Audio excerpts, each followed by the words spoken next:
Today we're taking a look at Robert and Fiona's financial and real estate assets and giving an opinion on the best strategy for minimizing capital gains and probate taxes and how to best efficiently and tax effectively distribute the wealth to their children.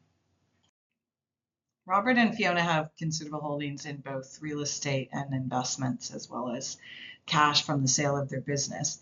They have approximately $4.4 million in real estate, 3 properties, 2 of which are eligible for the principal residence exemption, and then $1.1 million in RSPs and $600,000 in non-registered investments, and approximately $2 to $2.5 million in cash, depending on what they have allocated for their charitable donations and their disabled son.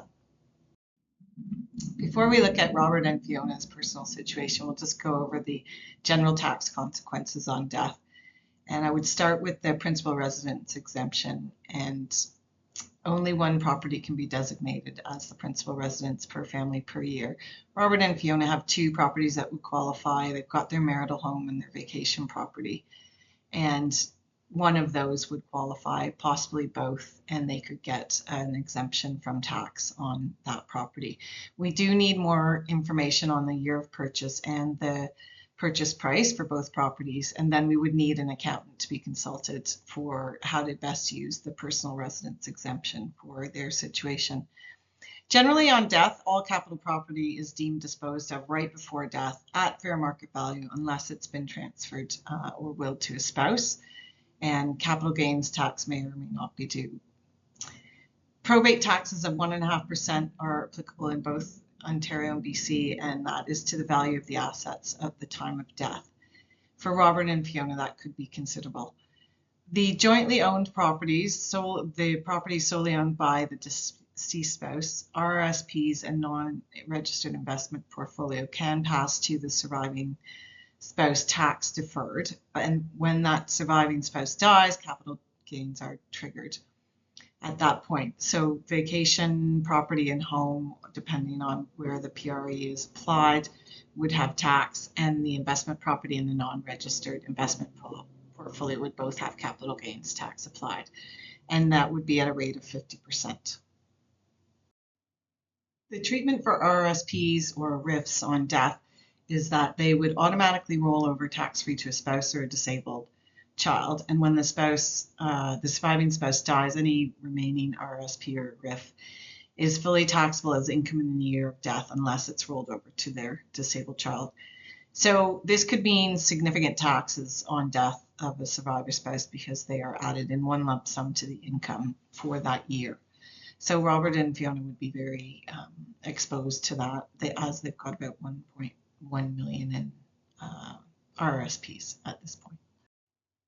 For Robert and Fiona's situation, we've looked at 2 plans that would be appropriate for them for their assets going forward, and that would be, one would be a joint partner trust, or secondly, holding their assets jointly with a right to survivorship.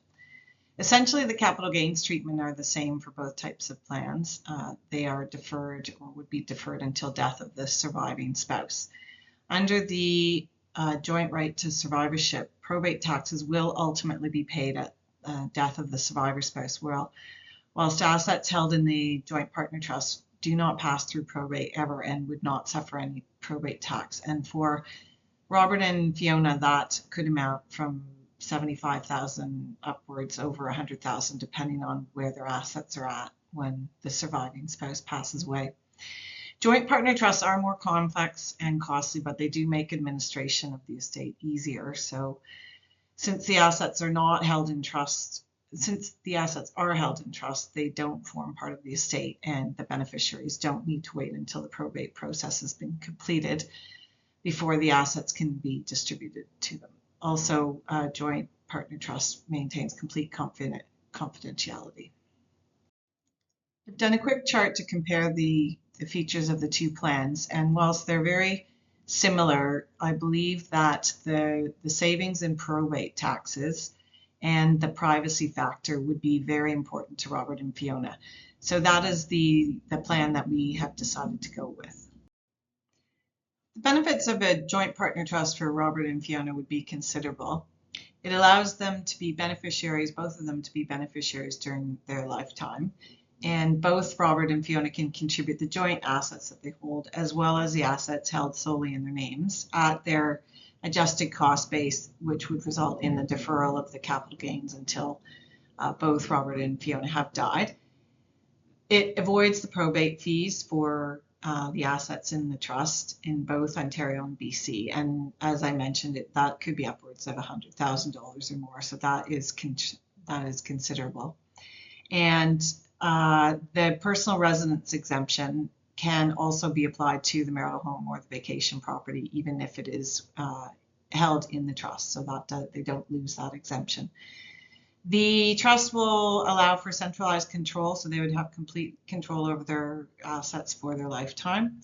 And as I mentioned before, they would have complete privacy over any of the assets held within that trust because the trust document does not become public. One last point that's also important is if one or both of them become mentally incapacitated, the trust assets continue to be managed by the trustee, so there is no disruption in the management of those assets. Regarding RSP and RIF planning, Robert and Fiona have approximately 1.1 million in RSPs, and those may not be transferred into a joint partner trust. The RRSP may not be directly transferred into a Henson Trust either for the benefit of their son. For a Henson Trust, the RRSP would need to be included in their income and taxed, and then the net funds transferred to the trust if they wanted to make use of RRSP funds. So I would recommend that they consider converting the RSPs to RIFs and start some systematic withdrawals to reduce the value of the RIF over time and spread the tax burden out across many years. And given the amount that they would both be withdrawing, it's not likely to be in the top tax rate. So that would save on taxes. And also for them to be conscious that the goal is to have the lowest possible RSP or RIF balance at the time of death, because that balance would be included in one lump sum at the time of death.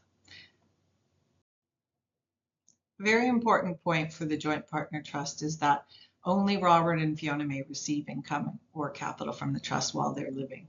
This is a very strict rule. There's no deviation from that rule. So income from the trust that is distributed to them would be at their discretion and taxed at their individual graduated rates.